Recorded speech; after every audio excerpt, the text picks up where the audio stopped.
how this sampling is applied in the practical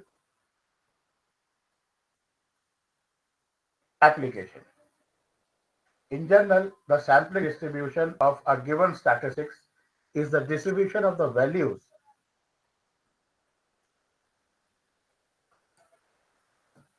taken by the statistic in all possible samples of the sample size from the sample population. In other words, if we repeatedly collect samples of the same sample size,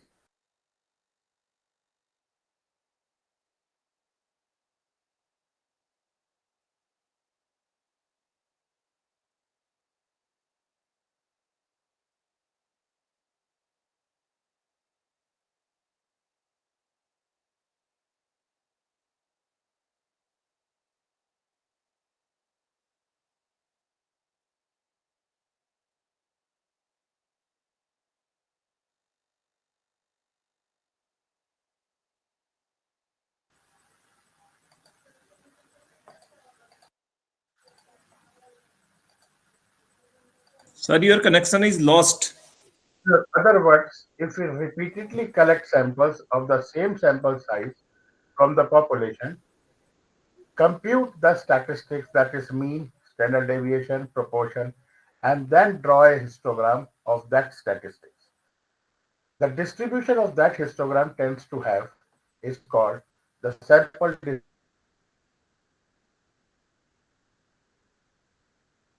distribution of the statistics.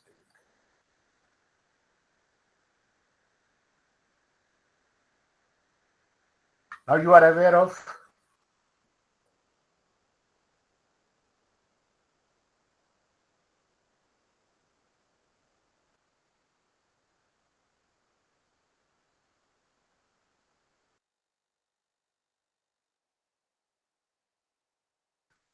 means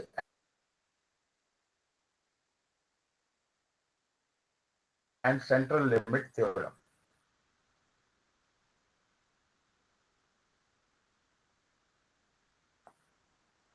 Sampling distribution of sample size or sample means from a normal population. Under normal conditions, what happens? We assume that mean, mode, and median.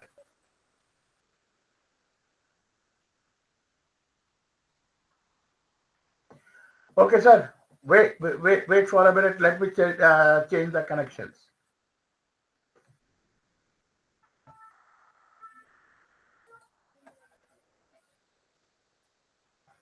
Now it is fine.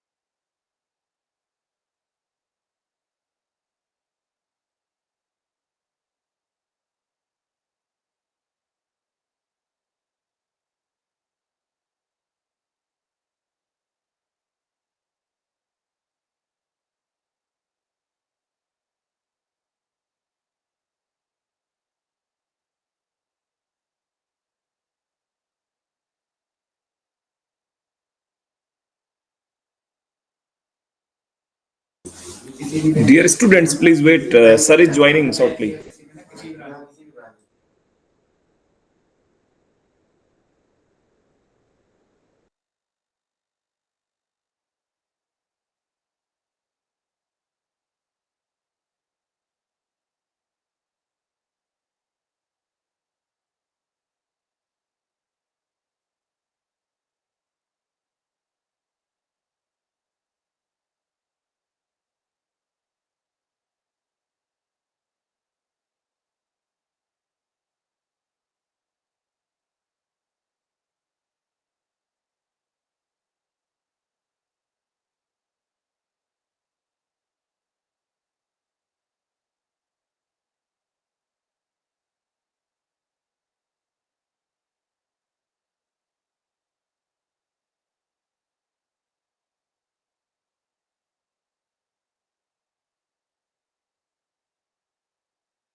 Dear learners, there's some connection issue at the end of our resource person.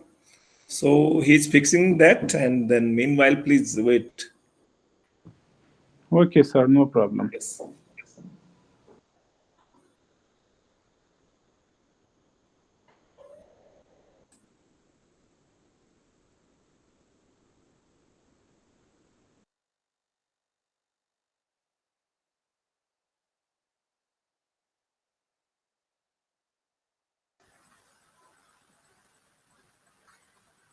Dear learners, I am audible now. Yes, sir. Sorry, are you able to hear us? Sir, are you able to hear us?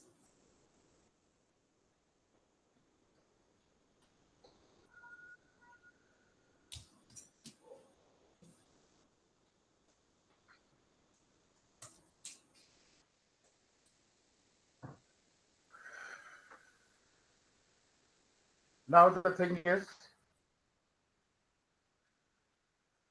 let X be the sample size of the random sample of size n drawn from a population having mean m and standard deviation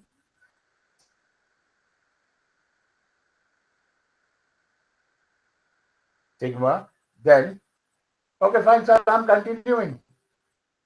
Then the mean of x bar is mu x bar equal to mu. And the standard deviation of x bar is mu x bar equal to sigma upon under root n. So today, we will be talking about numerical part. So you have to write it simultaneously with you.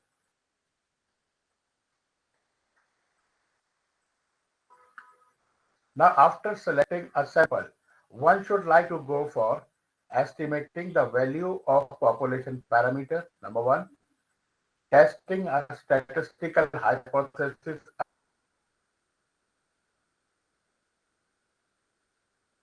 about the population. Third one is comparing the two or more populations and analysis. Now the thing is that what I'm saying in the today's session and in the coming session, we will be talking about the numerical part. It will be related to your normal distribution. It will be also related to hypothesis testing, and it will also be related to for sales forecasting. Now, sampling distribution. Sample statistics is a function of n samples with the value of x1, x2, x3, x4 till xn. And sample statistics is a random variable and therefore has a probability distribution or a probability density function. It is also known as sampling distribution of the statistic. Sample statistics from the basis of all inferences drawn about the population.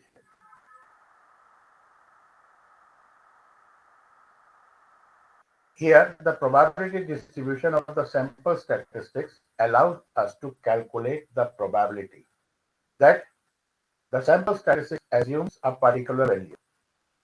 This ability to calculate the probability that the sample statistics lies in a particular interval is the most important factor in all statistical inferences.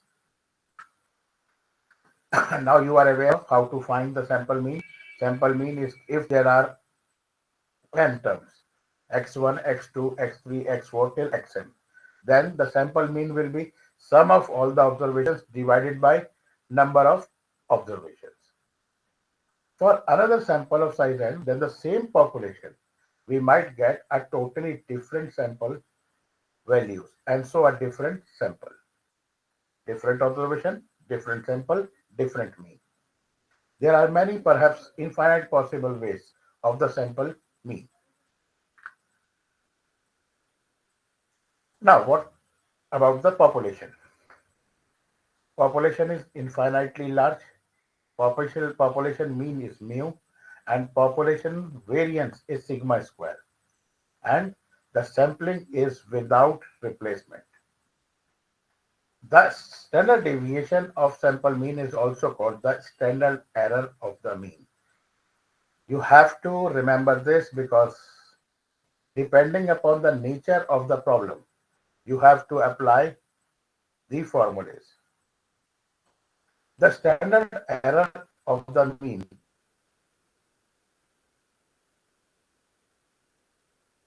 indicates the extent to which the observed value of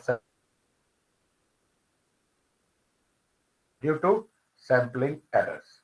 Now, E x bar is equal to mu and V x bar, that means variance, is equal to sigma square upon n. But the standard error of the mean, that is sigma x bar. Now, what is happening? There is a slight change. Population is finite now. Population mean is mu and population variance is sigma square. And sampling is without replacement. So random variables do not remain independent. That means see the change in the variance. Mean is that only E x bar is equal to mu, but there is a change in variance. V x bar is equal to sigma square upon n into n minus n upon n minus 1. Similarly, what is going to happen? The standard error of the mean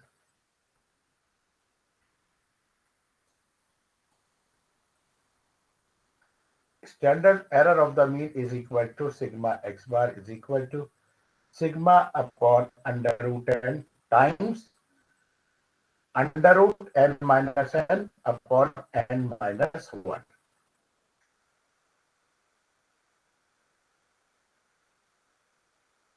So this factor under root n minus n upon n minus 1 is called the finite population multiplier.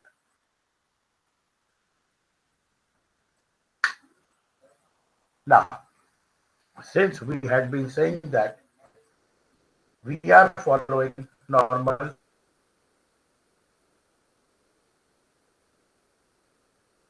population or normal distribution. So in that case, how it is written? If x tends to n mu sigma square, then it follows x bar tends to n within brackets mu of n. And so the population cannot be small and finite. It is distributed normally. Now comes the practical application. See the problem.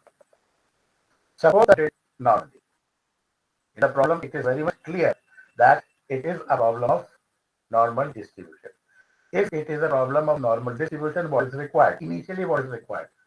First thing is mean. Second thing is the standard deviation. And then comes the sample size.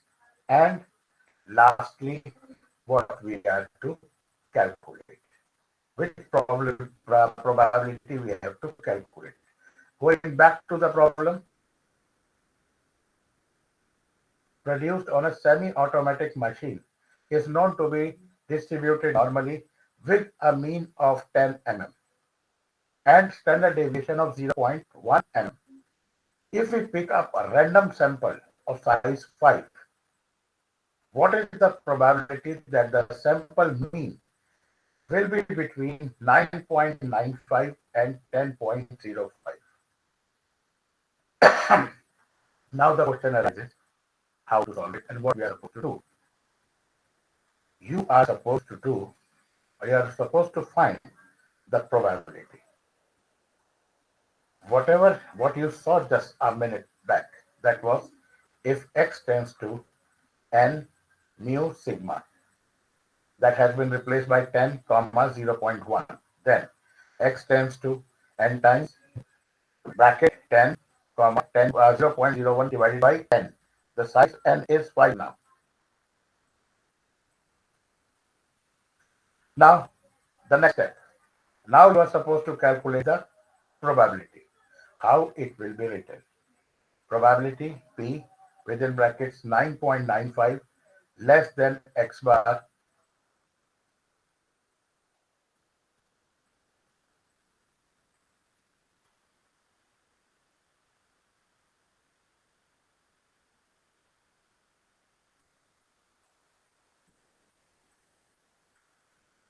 less than 10.05 because the question says that you have to find the probability of the sample mean between 9.95 and 10.05. So this is the first step of writing the answer. After this, what will you do? You will just change this by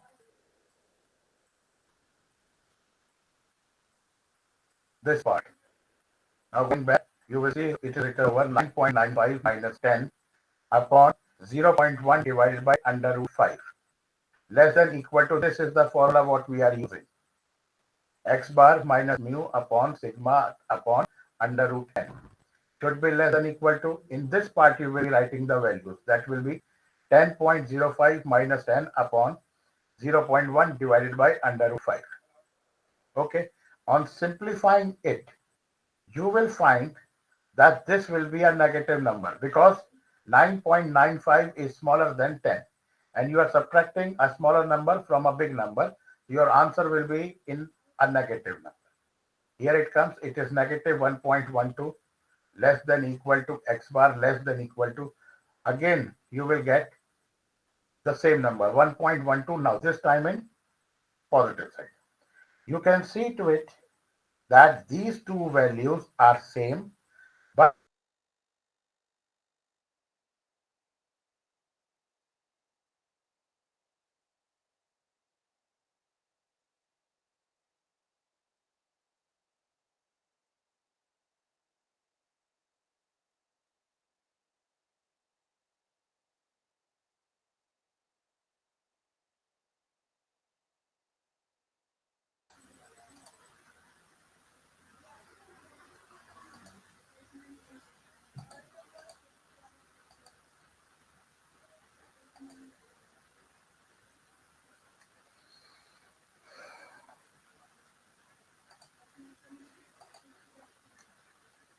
now you can see that we have to find the region of minus 1.12 less than equal to z less than equal to 1.12.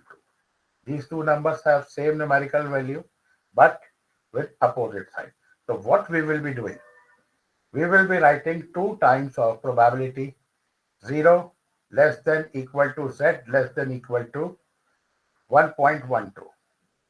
The value of 1 point z equal to 1.12 will be provided in the paper, or it can be taken, it will be provided in the paper. So that means you can simply write 2 into 0.3686, which comes out to be 0.7372.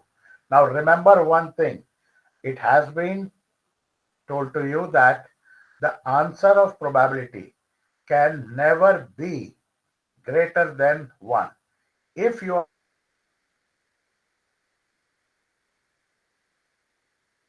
are writing it, if you are getting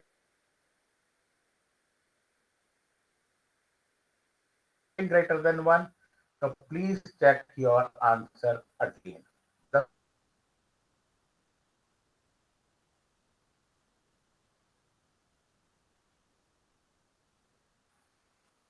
Now, in next slide, we will see how that is calculated. Now you can see over this normal curve is a bell-shaped curve. You were asked to calculate the value of this shaded region. It was negative 1.12 on the left side and negative plus 1.12 on the other side. Irrespective of any scale, these are drawn by freehand. Now comes your central limit theorem. If x1, x2 till xn are n random variables, which are independent and having the same distribution of mean, mu, and standard deviation, sigma, then if n tends to infinity, that means see the change in the formula. That is z equal to x bar minus mu upon sigma upon under root n. We have done it. And this is a standard normal variation. A sample size larger than 30 is generally considered to be a large enough. Keep that thing in mind. Now see, student T distribution. In actual practice, the value of population standard deviation sigma is often unknown, which makes it necessary to replace this with an estimate, usually by S, the sample distribution. So we have the formula, we know the formula, that is x bar minus mu upon sigma upon under root n. If sigma is not given in the problem, then you can take the sample standard deviation and you can replace sigma by S. See the formula what is written over there. X bar minus mu upon S divided by under root n. Exact sampling distribution of x bar minus mu upon S upon under root n is given by T distribution.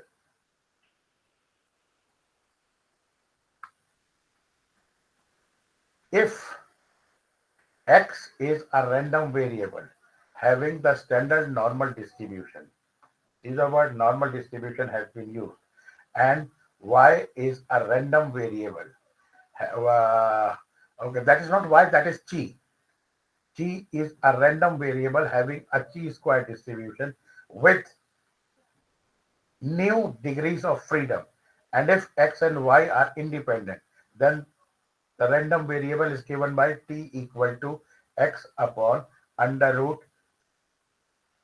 chi divided by degree of freedom.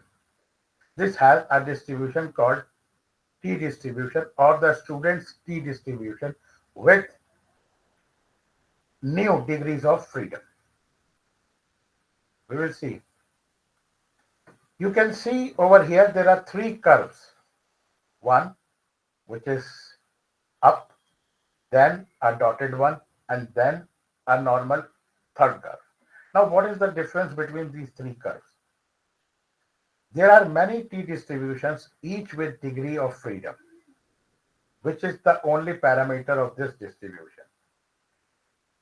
A t distribution is similar to the standard normal distribution as it is shown in the figure, only if it is flatter and wide, thus having longer tail. Now, what does this statement mean? It has to be a bell shaped. The center one,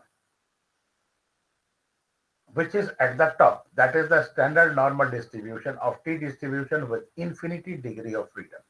As the degree of freedom increases, your graph will rise up and it will flatten at the bottom. Graph will rise up and it will flatten at the bottom. Remember one thing, that this graph never touches horizontal line. As the degree of freedom increases, the t distribution comes closer to the standard normal distribution, and when the degree of freedom becomes infinitely large, the t distribution and the z distribution becomes indistinguishable. So that means now in future we will be using z distribution. Z is equal to x minus mu upon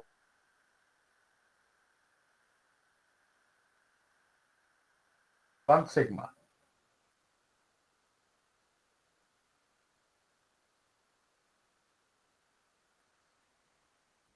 And that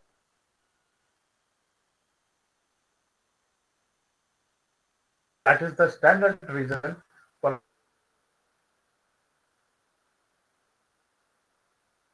calculating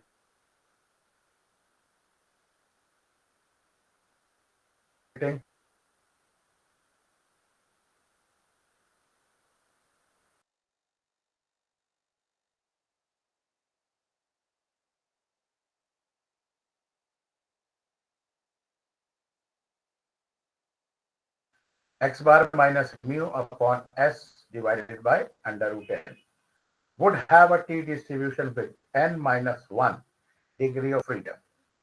It is therefore possible to know the sampling distribution of x even when sigma is not very large. The t distribution. Now see the change, what is the slight change will appear. The t distribution is used when the degree of freedom are not larger than 30. If the degree of freedom are larger than 30, the t distribution is approximated by standard normal or the z distribution. If n is sufficiently large. So then see what is the change in the formula. That means P is almost equal to n bracket P comma P1 minus P. 1 minus, you remember P plus Q is equal to 1. That means the probability of happening plus probability of not happening is equal to 1. So P plus Q is equal to 1. Therefore, Q will be equal to 1 minus P. This is P into Q upon N. This approximation works quite well if N is sufficiently large so that both NP and NQ are at least as large as 5. Now comes interval estimation.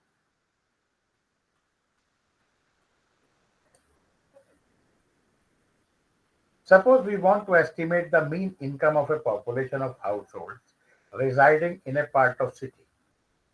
We might proceed by picking up a random of 100 households from the population and calculate the sample mean. That is, the mean income of 100 sample households. In the absence of any information, the sample mean can be used as a point estimate of the population mean.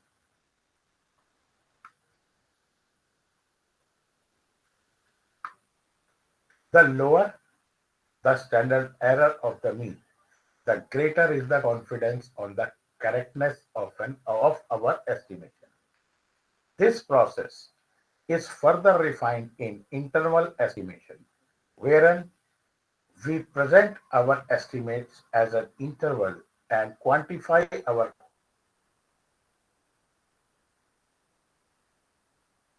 confidence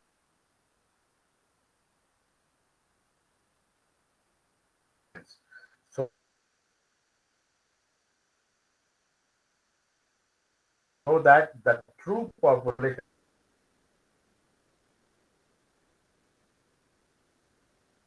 parameter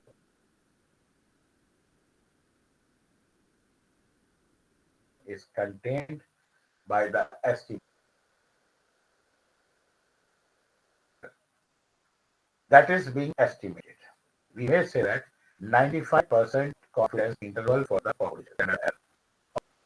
We mean that if we take a large sample of size n, say 1000, and obtain the interval estimate from each of these 1000 samples, and then 95% of these intervals estimate would contain the true population mean.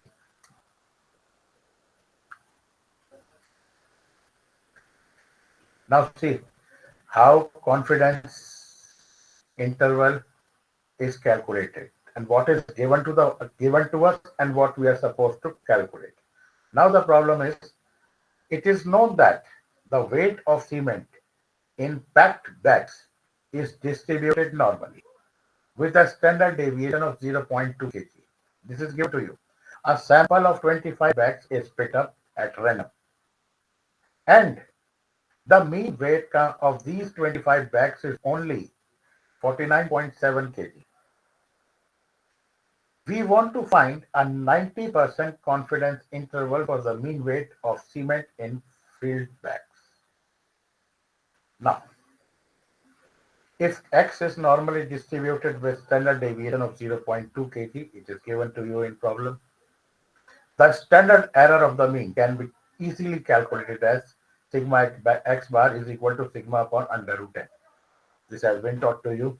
That is 0.2 divided by under root of 25, that is 5.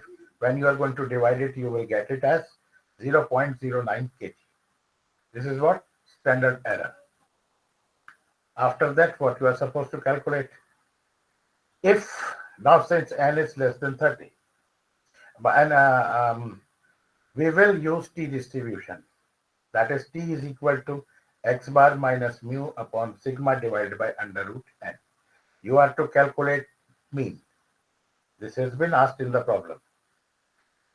For the value, you have t distribution value will be given to you in the paper.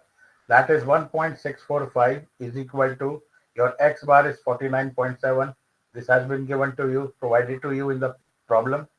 Mean is unknown, divided by sigma is 0.2, and your under root n, that is under root 25, is 5. After calculating, now just see to it what I'm telling you. Your answer is written as mu equal to 49.7 plus minus 1.645 times 0.1. Now the question arises why it is written as plus minus in between. Plus minus is written in between because under root of 25 has two values, that is of plus minus 5. Similarly, under root of 100 will have a value of plus minus 10. Under root of 81 will have plus minus 9. For that reason only, we have used plus minus in between. That means on solving it, you will get 49.63 and 49.76. That means your acceptable weight mean the particular problem will be 49.63 and 49.76. If you get this mean, that means your actual mean of the cement is 49.7 at 90% confidence.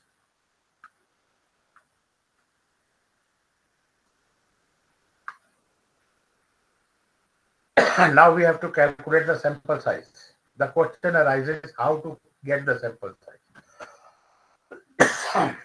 As a matter of practice, statisticians usually consider sample size of 30 or more to be large. In the large sample case, a 95% confidence interval estimate of the population mean is used.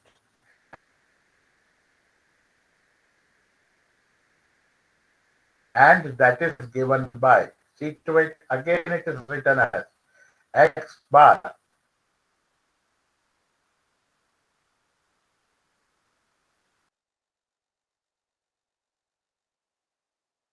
n. Now we have to calculate the sample size for estimating population mean.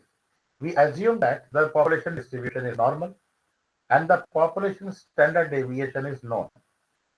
In such a case, the sample size required for a given confidence level and a required accuracy can be easily formula. Now we will see how it is calculated.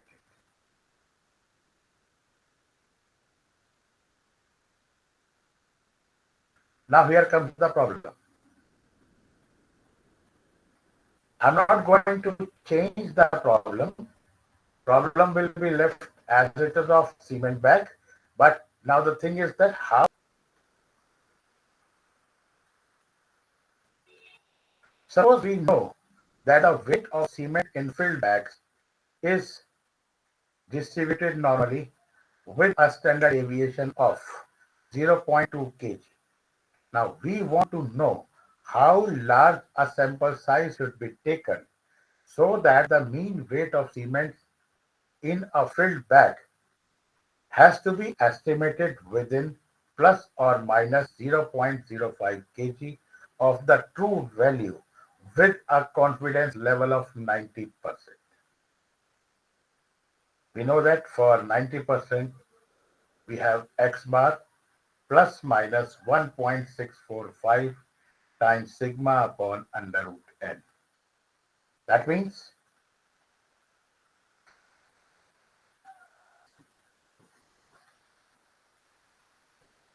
the true value for 90% of the mean time we can calculate by the interval x minus 0.05 to x plus 0.05 should give us 90% confidence level. Now how to do?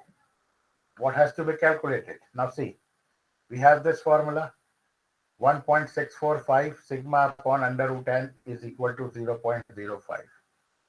We have to calculate n. For that, we will be squaring both sides. So it will be 1.645 square. We have the value of sigma. Under root n is unknown, and since we will be squaring under root n, so it will become n. That sigma square is known to us, and 0.05 is known to us. For that, we have to calculate the value of n. After solving this, 1.645 into 0.2 divided by 1.05 whole square, you will get 43.3. So making it a whole number, we will make it as 44. So that a sample size of at least 44, so that the mean weight of the cement in a field bed can be estimated within plus or minus 0.05 kg of the true value with 90% of confidence level. Now, the most confusing and most useful content of your curriculum, that is testing of hypothesis. Listen to it very carefully. It is very interesting rather. Not confusing, it is rather interesting. Here what we do, we study a class of problem with the decision made by the decision maker depends primarily on the strength of the evidence thrown up by a random sample drawn from a population. We normally used to say this would have happened because, as far as your knowledge is concerned, this has already happened with so many people. That means you are doing it with your past record or past experience. To test a hypothesis, a statistical procedure is followed, and this procedure is known as testing of hypothesis. Now, hypothesis, or more specifically, a statistical hypothesis, is some statement about a population parameter or about a population distribution. If the population is large, tested on the basis of the outcome of a random sample. A hypothesis is a statement about a population parameter or about a population distribution. In any testing of hypothesis problem, we are faced with a pair of hypotheses such that one and only one of them is always true. One of this pair is called the null hypothesis, and the other one is known as alternate hypothesis. Null hypothesis is represented by H0, and the alternate hypothesis is represented by H1. Now question arises, what is null hypothesis? The null hypothesis is called by this name because in many situations, acceptance of this hypothesis would lead to null action. On the other hand, rejecting the null hypothesis leads to a change in the status quo ante. Now, how it is written? If the population mean is represented by, we can set up our hypothesis as H0 is to, this is a standard form, how it is written. H0 is to mu is equal to 20, or this is the null hypothesis, H0 1, and H1 is to mu is greater than 20. Now, what does this actually mean? What we have presented symbolically above can be interpreted to mean that the null hypothesis is that the population mean is not greater than 20, whereas alternate hypothesis is the population mean is greater than 20. It is clear that both H0 and H1 cannot be true, and also that one of them will always be true. This is what something interesting and something confusing. At the end of our testing procedure, we come to the conclusion that H naught should be rejected. This also amounts to saying that H1 should be accepted and vice versa. Now, there are two types of errors. And how do we do it? How do we it is committed? And if it is committed, then we will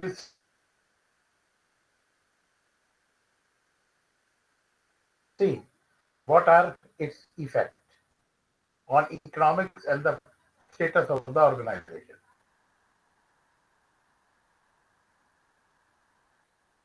Then in reality, H naught is true. The error is called a type 1 error. I'm repeating it.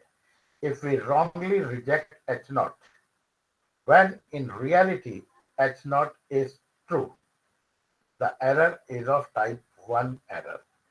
And on the other hand, if we wrongly false, the error is known as type 2 error. You can see at the bottom, it is drawn in the tabular form.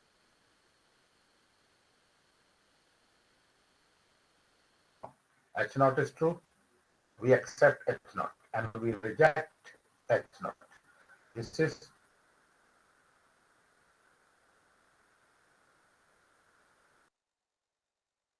we reject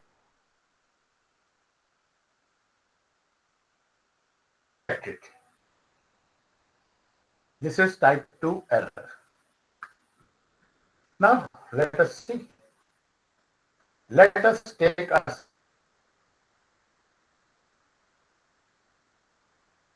situation. A patient suffering from high fever reaches to a doctor.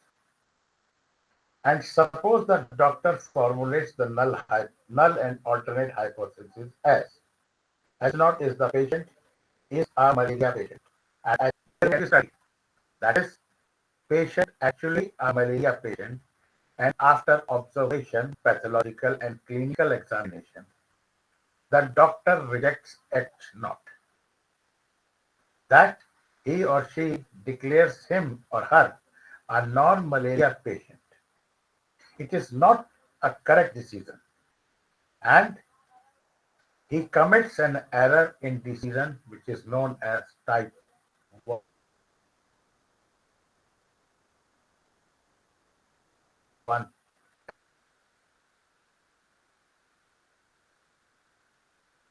error.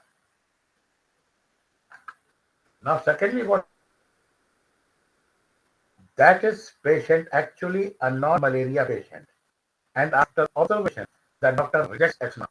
That is, he or she declares him or her a non-malaria patient. It is a correct decision.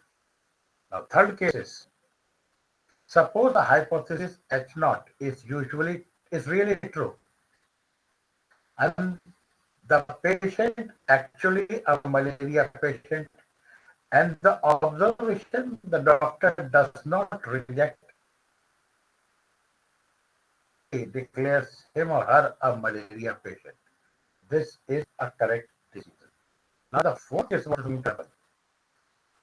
Suppose the hypothesis H naught is actually false.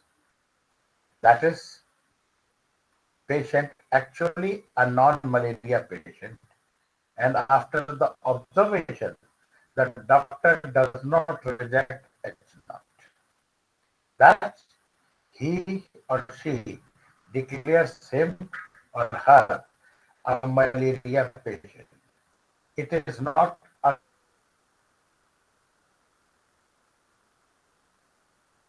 correct decision, and he or she commits an error. And this error is known as type 2 error. Now, both these errors are bad and should be reduced to the minimum. For a given sample size, these two errors neutralize each other. If the testing procedure is designed as to reduce the probability of occurrence of type 1 error. Simultaneously, the probability of type 2 error will go up and vice versa. What can at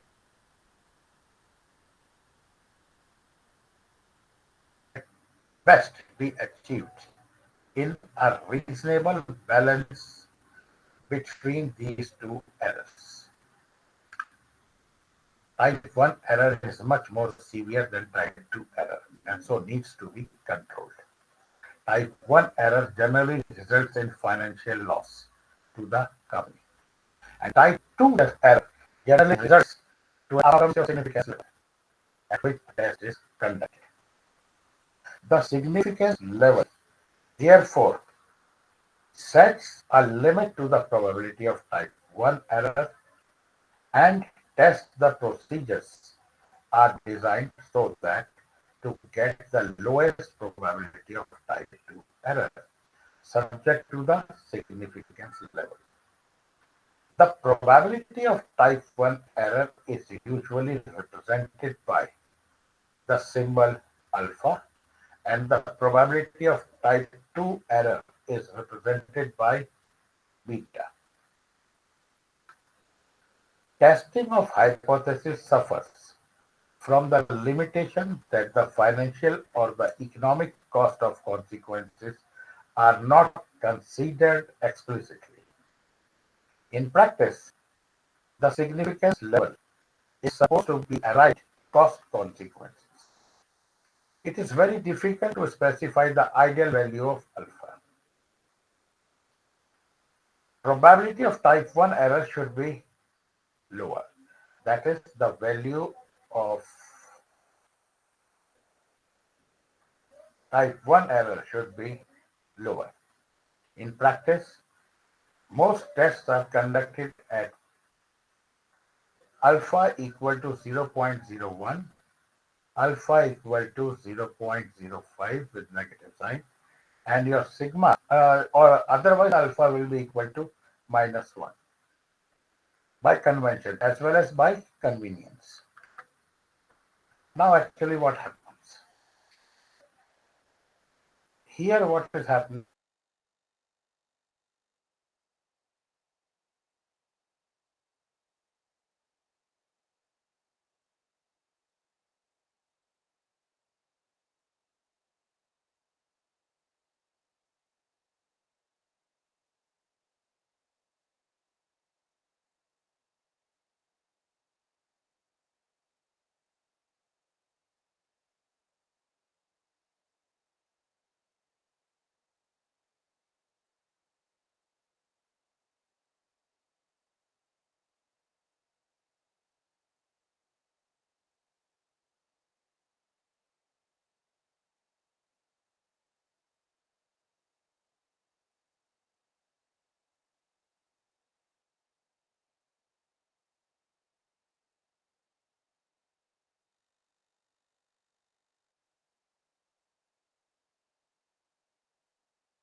This is effectiveness of a drug. H0 says that it had no effect, and H1 says it has effect. We are considering 95% of confidence. For 95% of confidence, we have 1.96 times of D. That is mean minus 1.96 of D on minus sign and as well as on the plus side. And we will draw a line perpendicular. And it will be the graph will be shown something like this when this is the region where there is no significant difference in the observation. This is 5% level of significance, except means by 5%, and data does not allow us to reject a null hypothesis. Now comes the power curve of a test. Calculate the probability of rejecting H0 for different values of mu and plot these on the graph. Such a graph is known as power curve of a test. Here what is happening? Your H0 is mu less than equal to 20 and H1 is greater than 20. Now what will you do? When you will be drawing a curve, there will be two conditions. One will be H is to mu is less than 20, and second condition will be H1 mu greater than 20. Your dark line, there are two lines, a dark line, a dotted line following the same path because your value is 20. One is greater than or equal to 20 and the other one is greater than 20. In this case, this will be a graph which is drawn.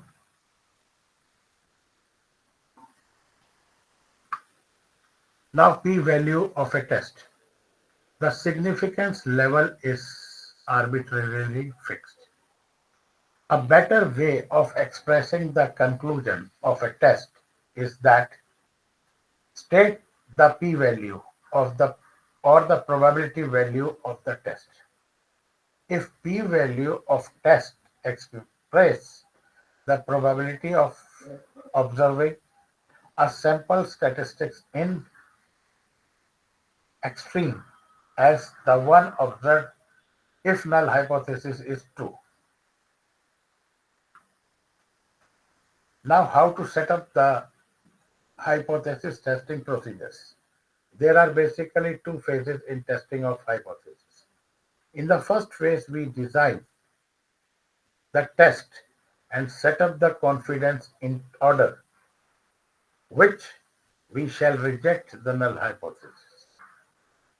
In the second phase, we use the test placed on the sample evidence and draw our conclusion as to whether the null hypothesis can be rejected or else what is the p-value of the test.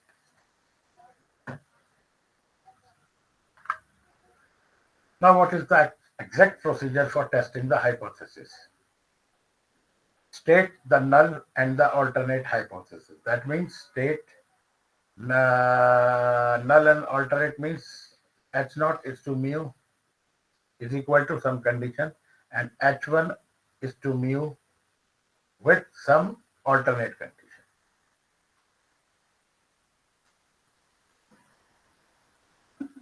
Second is the choose the test statistics, that is the sample statistics that will define the critical region. Then find the value of the level of significance, that is denoted by alpha. Define the critical region in terms of test statistics. Which test statistics will you be using? Compare the observed value of the test statistics with the cutoff value or the critical value and decide to accept or reject the null hypothesis. These are the 5 steps to be followed. Now we will see how this is performed. Why it is needed. Inspections sometimes do not allow inferences. For example, a manager comments that average work efficiency is 90%. And suppose our calculation gives the result 95% we accept, 40% we reject, and 89 we have to apply some other thought. Intuition does not work, so one has to describe on the basis of sample distribution. Testing of hypothesis use under different conditions. The test procedure has to be developed differently. There are many cases like when the population variance is known or unknown. Number two, when the distribution of sample size Z can be approximated by a normal distribution. And thirdly, when it is a two-tailed or one-tailed test. Now what happens, how to use it? Normal distribution or t-distribution. There are two conditions when standard deviation is known and when standard deviation is not known. And your sample size is larger than 30. Now the sample size is larger than 30 and your population SD is not known. You will be using Z test. If your sample size is larger than 30 and your population standard deviation is not known, you will be using Z test.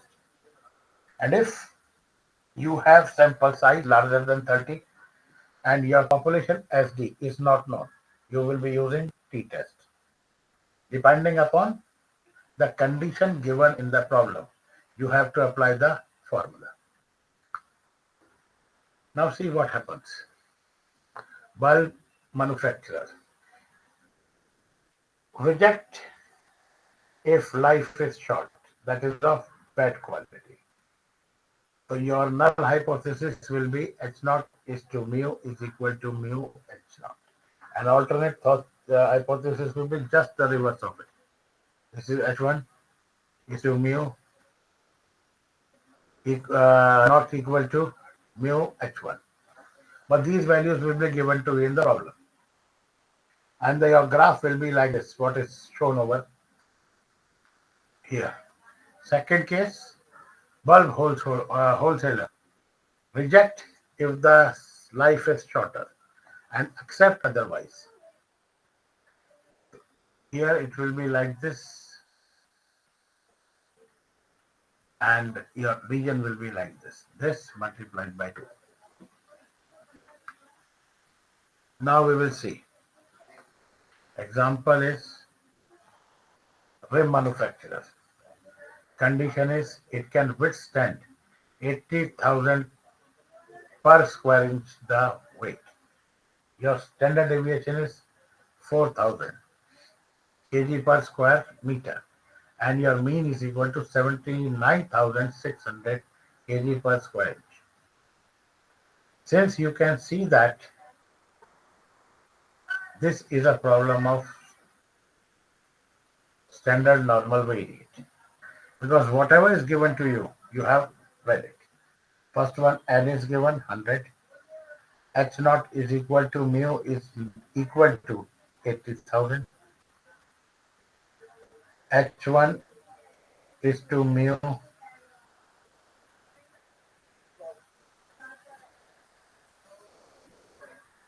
your mu is 80,000.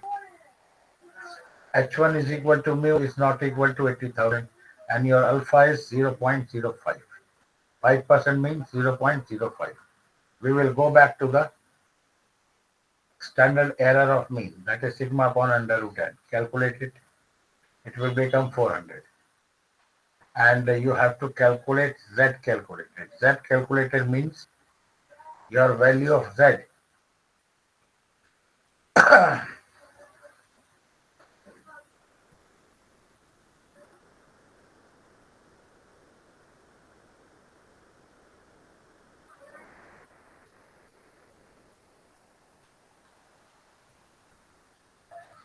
Your Z calculated will be x bar minus mu h naught upon sigma divided by under root n. Now see how conclusion is drawn. Your calculated value you have calculated, but your tabular value, what you can see over here is written as Z tabular. Tabular value will be given to you in the problem. If Z calculated is less than Z tabular, accept it. And if it is Z calculated is greater than Z tabular, then reject it. Here comes the second problem. The testing the promotability of employees is H naught. Roughly 80% are promotable. Committee finds 70% of the promotable. Then how to conclude it? Whether their conclusion is correct or not. For that, what we are supposed to do? We have n is equal to 150. PH naught is 80%. That means QH naught will be 20%. Remaining will be the Q part, that will be 20% means 0.2. P is 0. PH naught is 0.8. Your P is 0.7. Your Q is 0.3 and your S is 30. Calculate.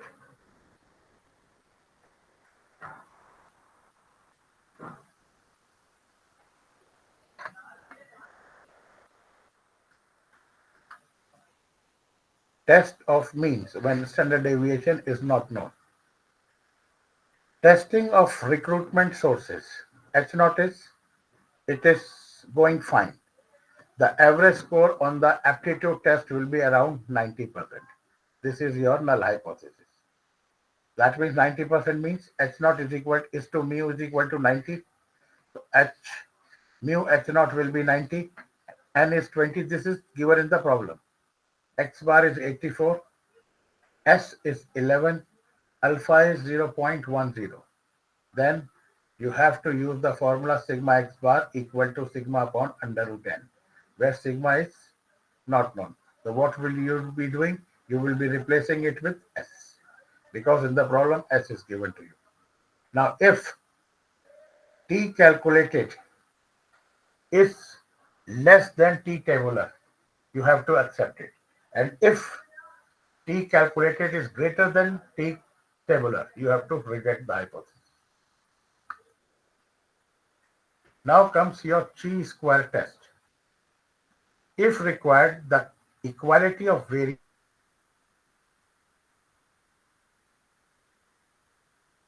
could be tested. We can also test if the population distribution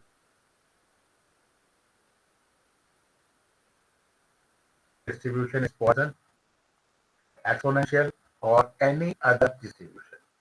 And we can test if two samples are independent. Now see, this is what we can do it in chi-square test. Now see, there are three graphs.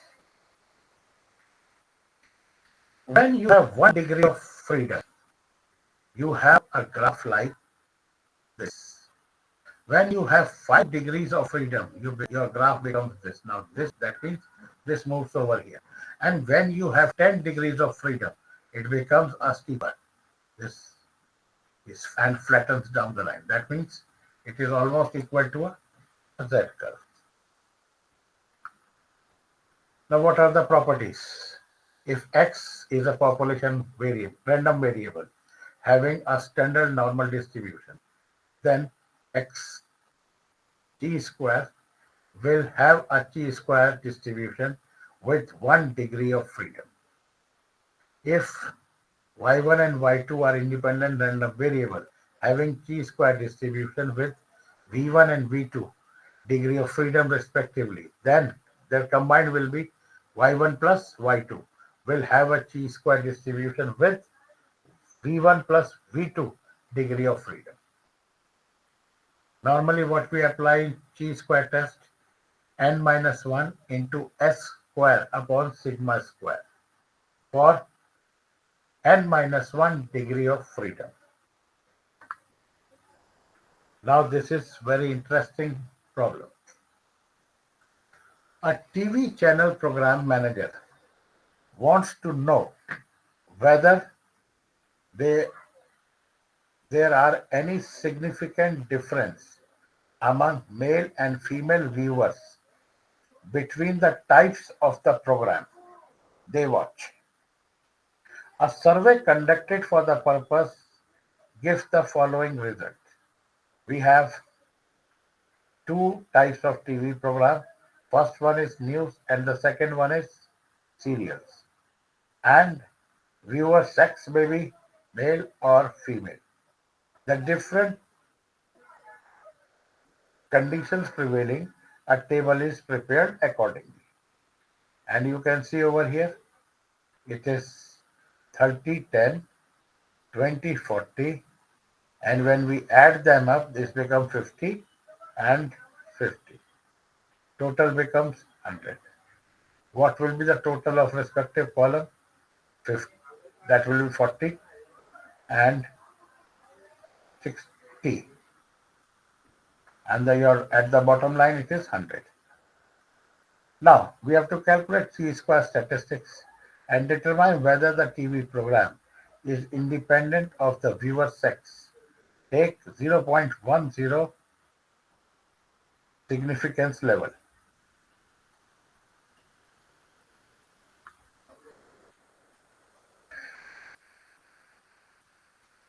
The null and alternate hypotheses are H0, the viewer's sex is independent of the type of TV program.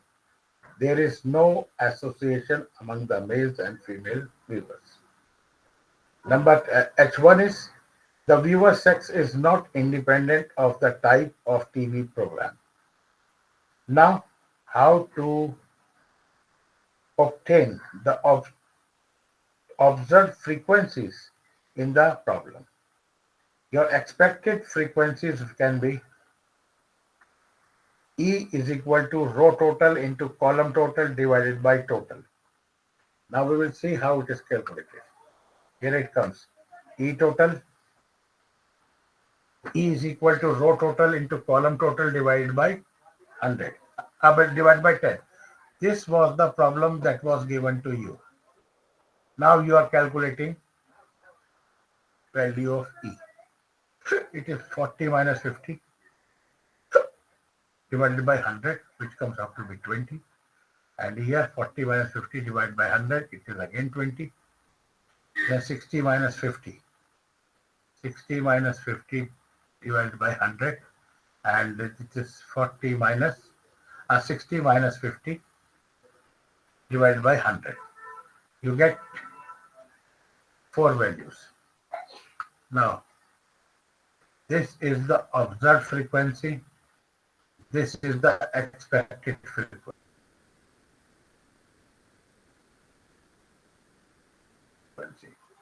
Subtract them. O minus E. 10 square is 100 and this divided by E1. When you will be dividing by E1, you will be getting these 4 values. Total them up.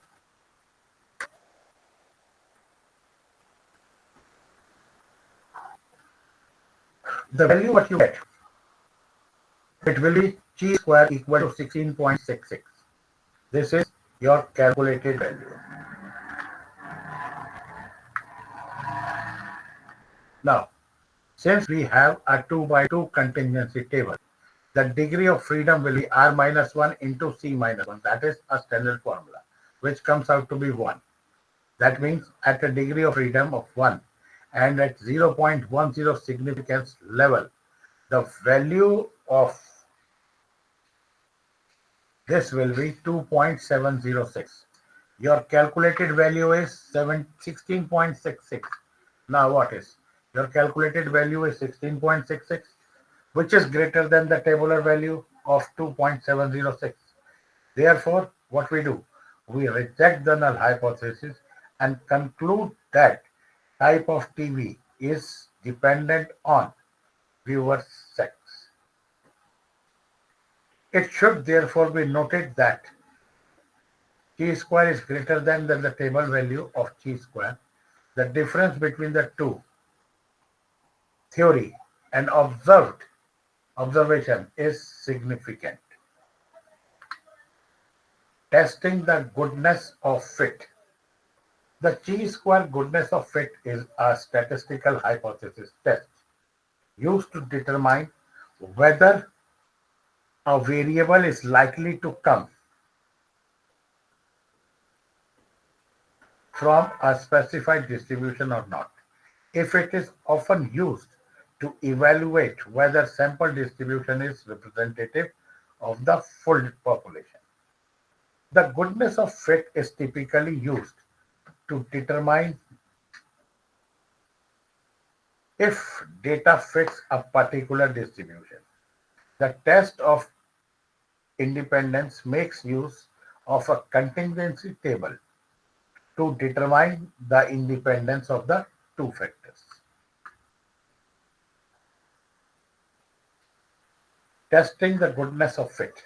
The two are sometimes confused, but they are quite different. The chi-square test for independence compares two sets of data to see if there is a relationship. The chi-square goodness of fit is to fit one categorical variation to a distribution.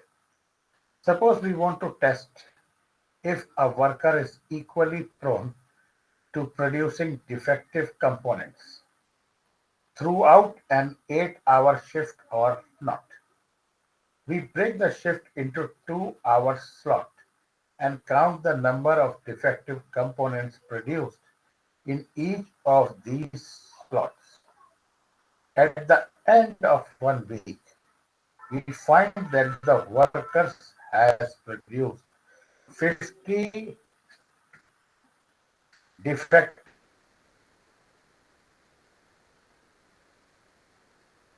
components with the following breakup. Now see, between 8 to 10, he has produced 8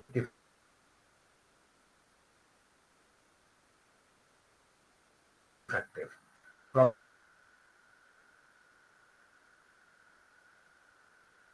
10 to 12, 11. 12,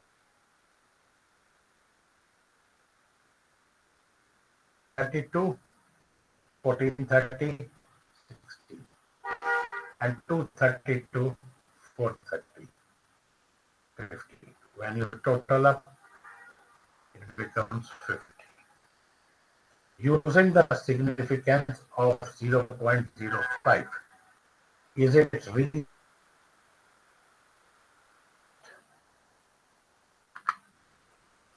Now we will see how it is calculated. If we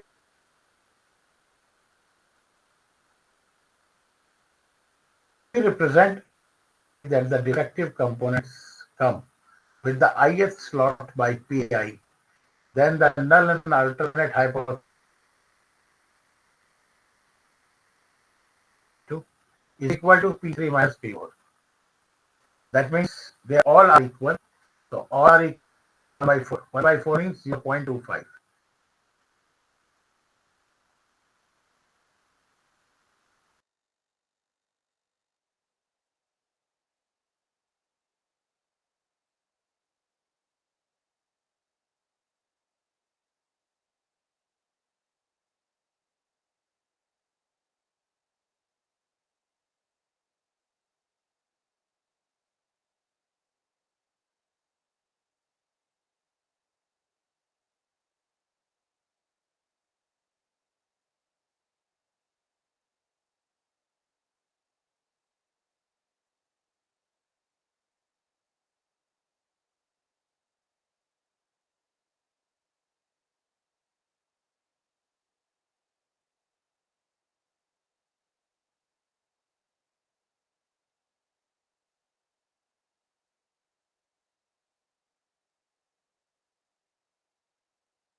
Now you can see that expected frequency has been calculated, and that comes out to be 12.50, 12.50, 12.50, and 12.50.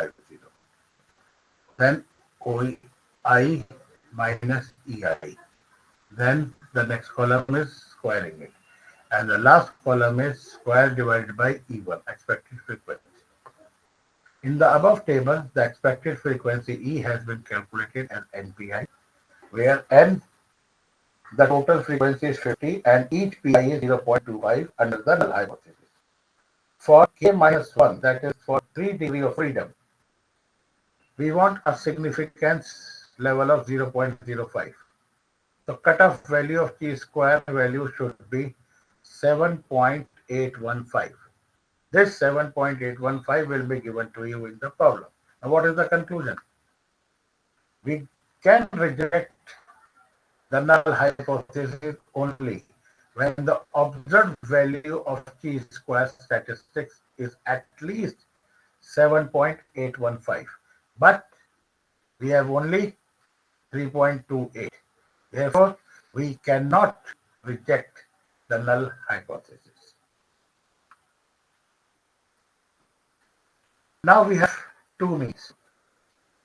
Yeah, that means or we have two populations. If we have two populations, then we can say that we have two means, two variances may be there. So we will be using F-test. Before applying t-test for differences of two population mean, one of the requirements is to check the equality of variance of the two populations. This assumption can be checked with the help of F-test for two population variance. For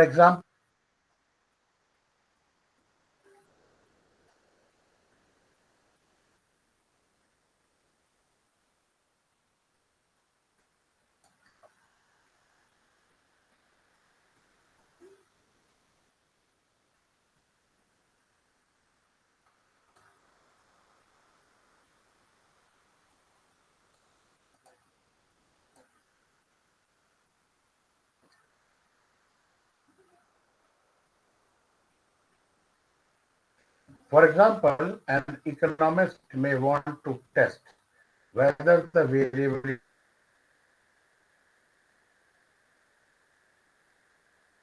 in incomes differ in two. A quality controller may want to test whether the quality of the product is changing over time, etc. So what are the assumptions what we make? The assumptions for F-test for the testing the variance of two populations are: the population from which the samples are drawn must be normally distributed. Number one. Number two, the sample must be independent of each other. These are the basic conditions. Now we move to block 4, forecasting methods, which includes business forecasting, correlation, regression, time series analysis. Business forecasting. In today's highly dynamic business environment, managers have to forecast the future and design strategies accordingly. The success of business depends mainly on future planning based on past and present experiences. The experiences may be based on quantitative and or qualitative factors.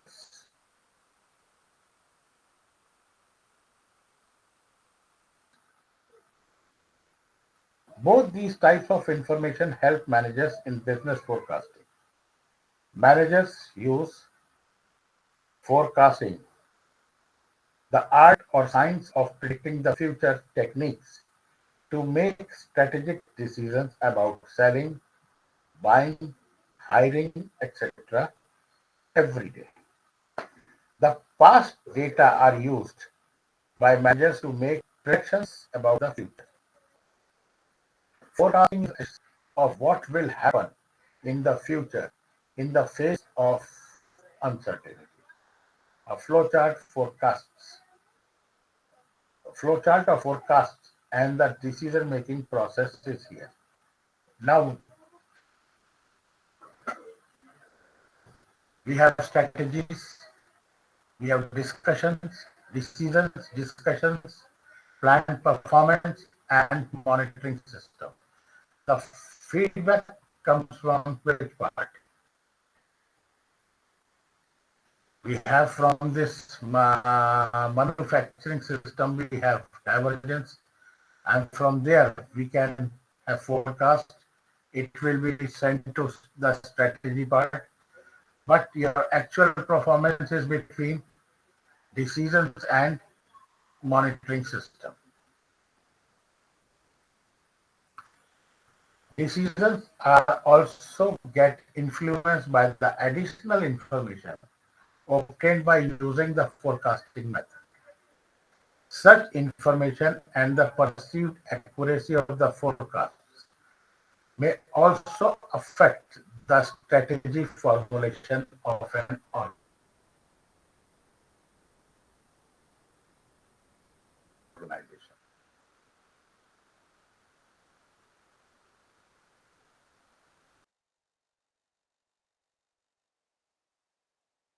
Acceptable system of forecasting. Second one is monitoring of the continuing progress of action plan based on forecasts. And the third one is the forecast provides a warning system of the critical factors to be monitored regularly because they might drastically affect the performance of the plan.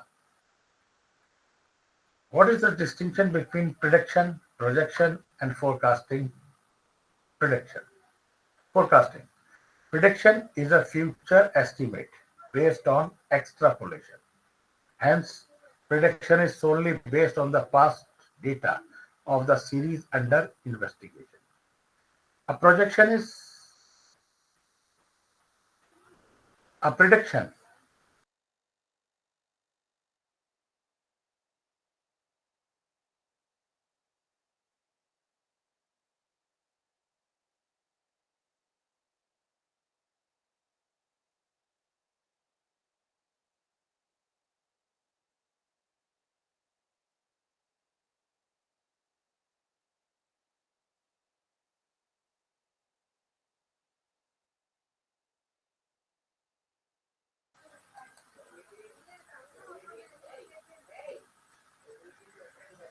A projection is a prediction where an extrapolated value is subjected to certain assumptions. Now, what is forecast? Forecast is an estimate for some future points of time, partly based on past and present data, and partly on the subjective estimates arising out of the experience and judgment of the forecaster. What are the steps in business forecasting? First one is to know the cause of change in the past. When attempting to forecast business fluctuations, a clear understanding about the causes responsible for the past changes is a must. Second one is to measure the phases of business activity. Having known the cause of occurrence or fluctuation, certain phases of business activity needs to be computed so as to forecast the changes which are supposed to occur after the current level of activity. Third one is selection and compilation of data. The business barometer.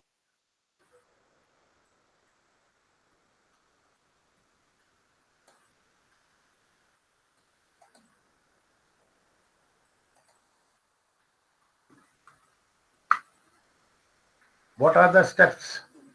I'm repeating it. Steps in business forecasting. First of all, you should know the causes of changes in the past. While attempting to forecast business fluctuations, a clear understanding about the causes responsible for past changes is a must. Second one is to measure the phases of business activity. Having known the cause of occurrence of fluctuation, certain phases of business activity needs to be computed so as to forecast the changes which are supposed to occur after the current level of activity. Third one is selection and compilation of data. The business barometer from the basis of statistical data available for measuring the fluctuations in business activity. Fourth one is analysis of the data. The data needs to be analyzed in the light of one's understanding of the reasons why changes occur. It is known that certain factors have resulted in a given change. Then these factors are to be computed statistically to draw conclusions about the future. Now, what are the different methods of business forecasting? They are broadly classified in two. First one is quantitative objectives, and the second one is qualitative or subjective. If we divide this, so as far as your qualitative is concerned, it is your personal opinion, panel discussion, Delphi method, market research, and historical comparison. And if you talk about quantitative, so it can be in the form of time series and casual method. Qualitative forecasting methods. These methods consist of collecting the opinion and judgments of individuals who are expected to have the best knowledge of current activities or future plans of the organization. An important advantage of qualitative method is that they are easily understood. Another advantage is that they can incorporate subjective experience as inputs along the objectives idea. Again, the cost involved in forecasting is quite low. These methods have some limitations also. One serious limitation is the varying perceptions of people involved in forecasting. As a result, intuitive forecastings are likely to differ from one individual to other, and wide variance is found in the forecast. These methods are suitable when forecasts are to be made for highly technical products, which have a limited number of customers. Personal opinion. Here, an individual does some forecast, which can be relatively reliable and accurate of the future on the basis of his or her personal judgments without using a formal quantitative method. This approach is usually recommended when conditions in the past are not likely to hold in the future. Third one is panel consensus. To reduce the prejudice and ignorance that may rise in the individual judgment, it is possible to develop consensus among group of individuals. Such a panel of individuals is encouraged to share information, opinion, and assumptions to predict the future value of some variable under study. Now we will have Delphi method, the most important method, which is being used by different organizations. This method is very similar to panel consensus method. In Delphi method, a group of experts who may be stationed at different locations and who do not interact with each other is constituted. After this, a questionnaire is sent to each expert to seek his opinion about the matter under investigation. A summary is prepared on the basis of written questionnaire. On the basis of this summary, A few more questions are to be included in the questionnaire, and this modified questionnaire is again sent back to the experts. This process generally when informed, keeps them informed of each other's forecast, is prepared until the desirable consensus is reached.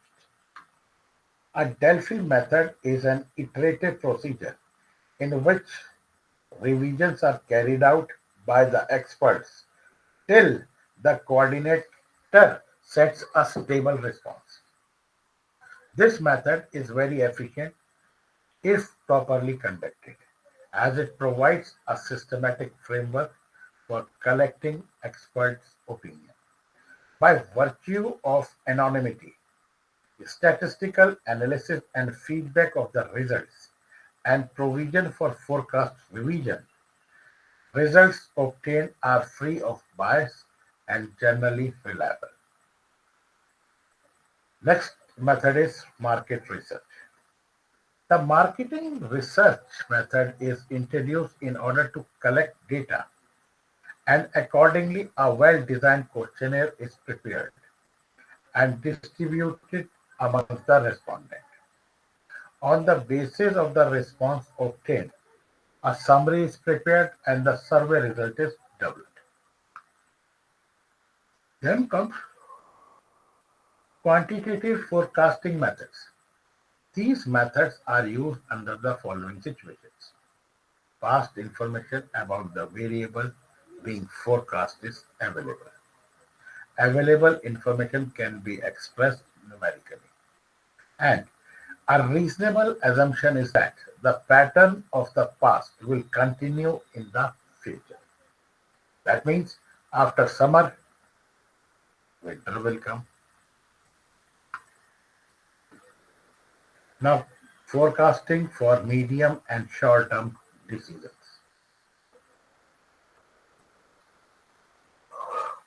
Forecasting for the medium and short term horizons from 1 to 6 months ahead is commonly employed for production planning, scheduling, and financial planning decisions in an organization.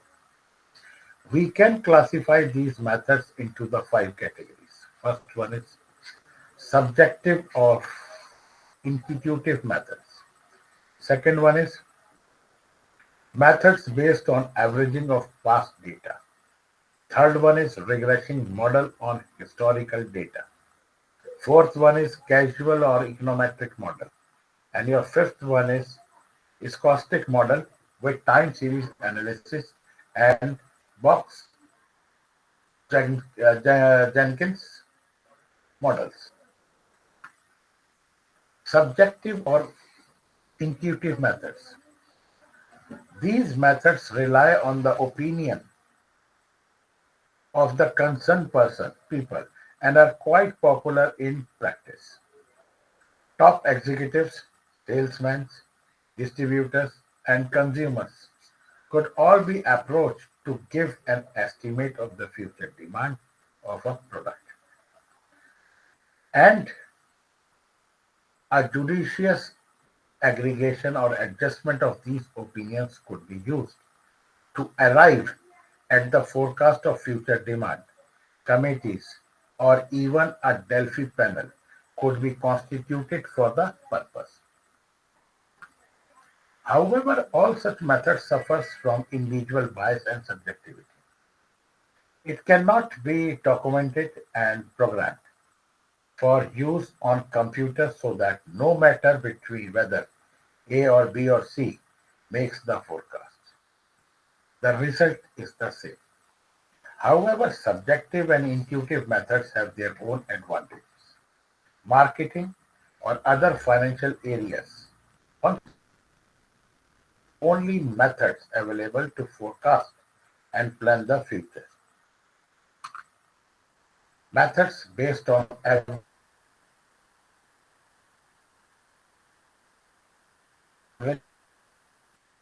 exponential smoothing is another technique used to smooth a time series of its sharp variation. It is a type of moving average forecasting technique, which consists of a series of exponentially weighted moving averages. The exponential smoothing method weighs data from the previous time period with exponentially decreasing importance in the forecast. This method has a relative advantage over the methods of moving average.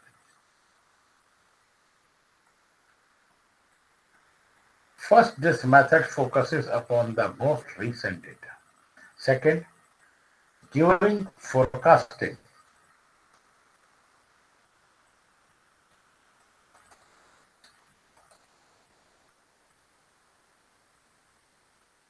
this method takes into account all the observed values because each smoothing value is based upon the values observed previously. This method is used for forecasting when there is no apparent trend or seasonal variation in the given value of the variable. However, this method is useful mostly for short-term forecasting, like forecasting of sales, inventory, price, etc. Normally, we have alpha, the smoothing constant, and its value lies between 0 and 1. But generally, for the practical purpose or for calculative purpose, its value is between 0.01 and 30. 0.01 and 0.30. A higher value of a place more emphasis on recent data. To initiate smoothing, a starting value of FT is needed, which is generally taken as first or some average demand value available. Another method often used in time series analysis is to identify the following four major components in the time series. The first one is secular trend. Second one is cyclic trend. Third one is seasonal trend variations. And the fourth one is random or irregular variation.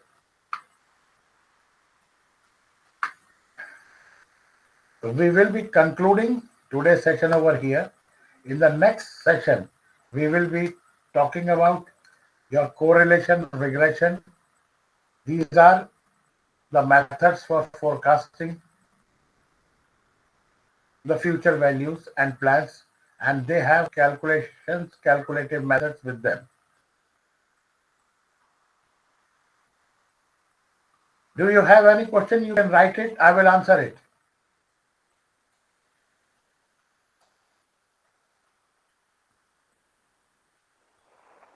आपको कोई question पूछना है तो आप इस message box में लिख दीजिए, मैं उसका रिप्लाई दे दूंगा अभी.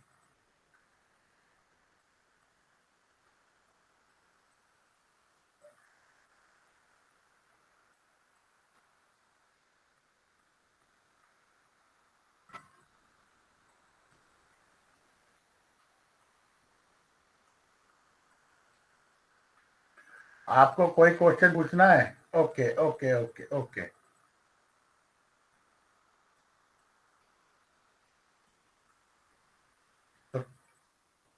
Can we conclude today's session?